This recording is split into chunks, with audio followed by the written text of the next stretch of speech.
Welcome to পরিপূর্ণ study point. প্রিয় ছাত্রছাত্রীরা, আজকেও তোমাদের সামনে একটি গুণের একটি সুন্দর ট্রিক্স নিয়ে হাজির হয়েছি, যেটি তোমাদের বিভিন্ন আপকামিং এক্সামগুলিতে অতি সহজে গুণ করার জন্য সহায়ক হবে।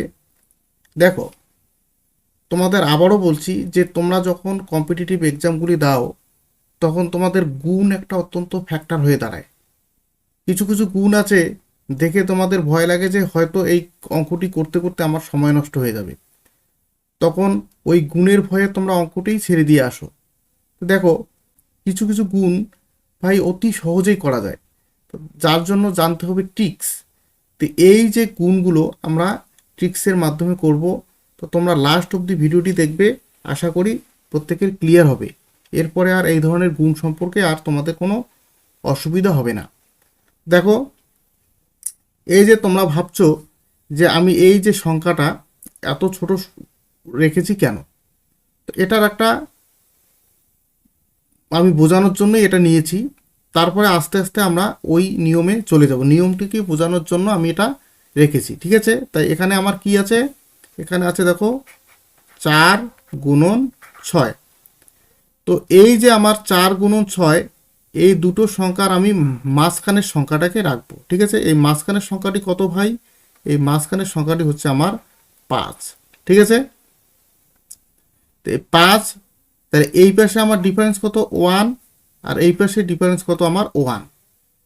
তো এইটা আমার যখন দেখবো এই দুই পাশে ডিফারেন্সটা 1 রয়েছে, তখন আমি কি করব?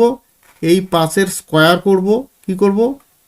এই 5-এর স্কোয়ার মাইনাস 1-এর স্কোয়ার, তার মানে 1-এর স্কোয়ার মানে 1 বাদ দিলেই হবে। তো দেখো, তাহলে আমার কত আসে? 5×5 = 25। সেখান যদি আমি 1 বাদ দেই, তাহলে আমার হবে কত? 24। তোমরা এখন ভাবছো যে স্যার, এই যে গুণটা আমরা তো অতি সহজেই 24 লিখতে পারি, 4×4 = 24, আপনি এভাবে করালেন কেন?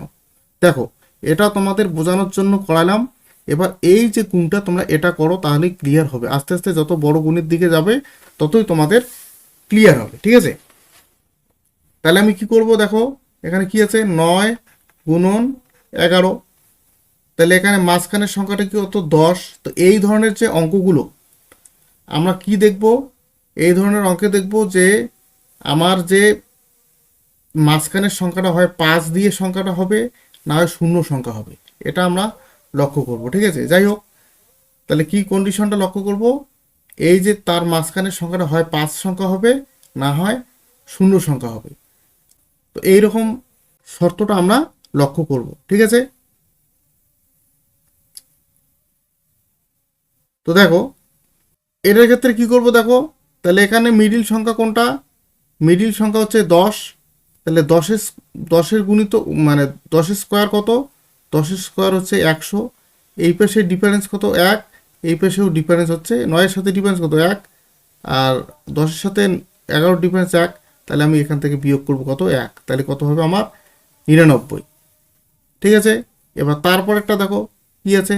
18 গুণন 22। এক্ষেত্রে আমার মাঝখানের সংখ্যা কত? দেখো, এক্ষেত্রে 22 আর 18-র মাঝখানের সংখ্যা হচ্ছে 20। এই পাশে ডিফারেন্স কত? 2। এই পাশেও ডিফারেন্স হচ্ছে 2। তাহলে কি করব? এই যে 20 স্কোয়ার, 20 স্কোয়ার করলে কত হবে? 400। সেখান থেকে আমি বাদ দেবো কি? 2-এর স্কোয়ার। 2-এর স্কোয়ার কত? 4। তাহলে এখান থেকে 400 থেকে 4 বাদ দিলে কত হবে? 396। তাহলে এখানে আমার হচ্ছে কত? 396। ক্লিয়ার? পরের সংখ্যাটি দেখো, পরের সংখ্যাটি তাহলে কি করব? দেখো, এটা 27 গুণন 33। তাহলে মাঝখানে কত আছে? দেখো, মাঝখানে হচ্ছে 30। তাহলে এই পাশে কত ডিফারেন্স? এই পাশে 3 আর এই পাশে 3, ঠিক আছে? তাহলে এই 30-এর যদি আমি স্কোয়ার করি তাহলে কত হয় আমার? 900। 900 থেকে কী বাদ দেবো? এই 3-এর স্কোয়ার। 3-এর স্কোয়ার কত হয়? 3×3 = 9। তাহলে 9 যদি বাদ দিই 900 থেকে, তাহলে কত হবে? 891, ঠিক আছে? কত হবে? 891। তাহলে এখানে কত হচ্ছে? 891। এক্ষেত্রেও তাই করবো। এখানে দেখো, 49 আর 51-র মাঝখানে কত আছে? 50।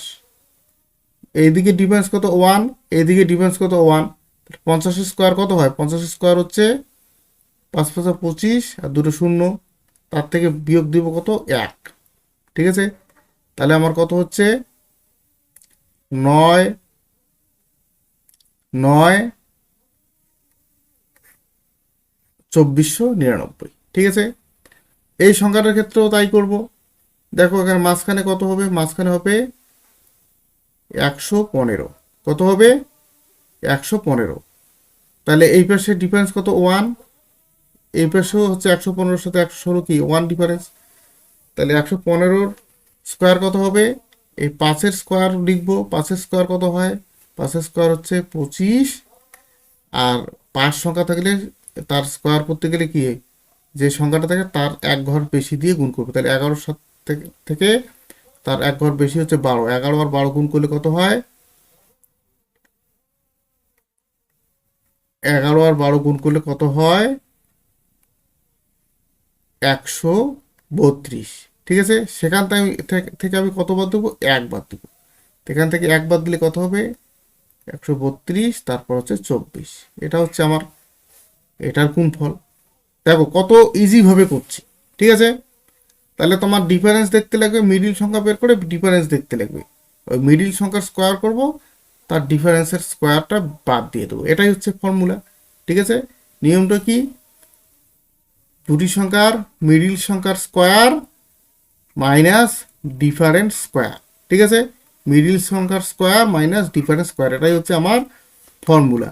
তো মনে থাকবে ট্রিক্সটা, ঠিক আছে। তারপরেরটা কত দেওয়া আছে দেখো, তারপরটা দেওয়া আছে 143 আর হচ্ছে 147। তা মাঝখানের সংখ্যা কত? 145। 145 যদি হয়, এদিকে ডিফারেন্স কত 2, এদিকেও ডিফারেন্স 2।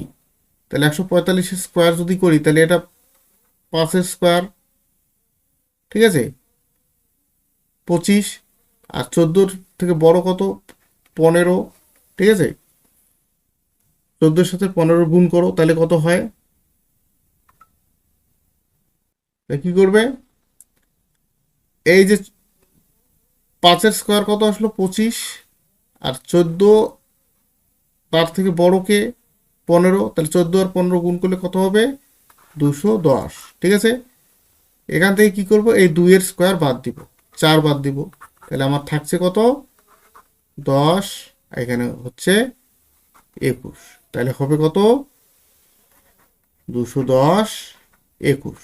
গুণ করলে এটাই হবে, ক্যালকুলেটারে মেরে দেখতে পারো, ঠিক আছে। তারপরে এই সংখ্যাটা কি করব? দেখো এত বড় সংখ্যা, কোনো টেনশন নেই। এখানে এই যে আমার 148 আছে, কত আছে?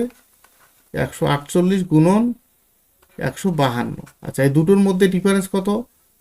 এই দুটোর মধ্যে ডিফারেন্স 2 করে আছে। তাহলে মিডিল সংখ্যাটা হবে 150, তাই তো। মিডিল সংখ্যাটা 150 হবে। এদিকে ডিফারেন্স 2, এইদিকেও ডিফারেন্স আবার 2। তাহলে 150-এর স্কোয়ার কত হয়? তাহলে হচ্ছে আমার 15-র জন্য হবে কি 225, আর এই দুটো শূন্য আছে যার জন্য আমি দুটো শূন্য লাগাই। এখান থেকে আমি কত বাদ দেবো? এখান থেকে দেখো এর ডিফারেন্স হচ্ছে 2, এরও ডিফারেন্স হচ্ছে 2, তাহলে 2 2 4, 2 স্কোয়ার কত? 4। এটা বাদ দিলে কত হবে? এটা বাদ দিলে হবে আমার 6 হাতের 1 9 4 2 2, ঠিক আছে। তাহলে এটা হবে আমার, তাহলে কত হবে? বাদ দেওয়ার পর কত আসলো? 2 2 4 9 6, ঠিক আছে, 4 9 6। তাহলে এখানে দেখো এখানে কটা শূন্য রয়েছে? এদিকে দুটো শূন্য, এদিকে দুটো দুটো, 4টা শূন্য এখানে লাগিয়ে দেবো, তাইলে হবে, ঠিক আছে। এখানে দুটো, দুটো, টোটাল 4টা শূন্য। তাহলে এটা আমার গুণফল, এটা হবে। তাহলে তোমরা অবশ্যই ক্যালকুলেটর চেক করে দেখবে ঠিক আছে কিনা। দেখো এত বড় বড় গুণ এই ট্রিক্সে আমি যত বড়ই গুণ হোক না কেন, আমি কিন্তু 5-6 সেকেন্ডের মধ্যে গুণটা নামিয়ে দিতে পারবো। আর তুমি যদি নর্মালভাবে গুণ করতে যাও, এটা কিন্তু অনেক সময় খেয়ে নেবে। তো দেখো পরীক্ষাতে আমার সময় বাঁচানো কথা, ঠিক আছে। আমি যে পদ্ধতিতেই করি না কেন, আমার সময় যত বাঁচবে ততই আমার বেটার। কেননা বর্তমানে যে কম্পিটিটিভ লেভেলের পরীক্ষা চলছে সেখানে সময়টা বহুত ফ্যাক্টর হয়ে দাঁড়িয়েছে। তো এইভাবে তোমরা গুণগুলোকে প্র্যাকটিস করবে। আর যদি চ্যানেলে নতুন হয়ে থাকো তাহলে অবশ্যই চ্যানেলটিকে সাবস্ক্রাইব করে নেবে। আর যদি ভিডিওটি ভালো লাগে তাহলে অবশ্যই তোমাদের বন্ধু বান্ধবের মধ্যে প্রচুর শেয়ার করবে। ঠিক আছে, thank you for watching the video.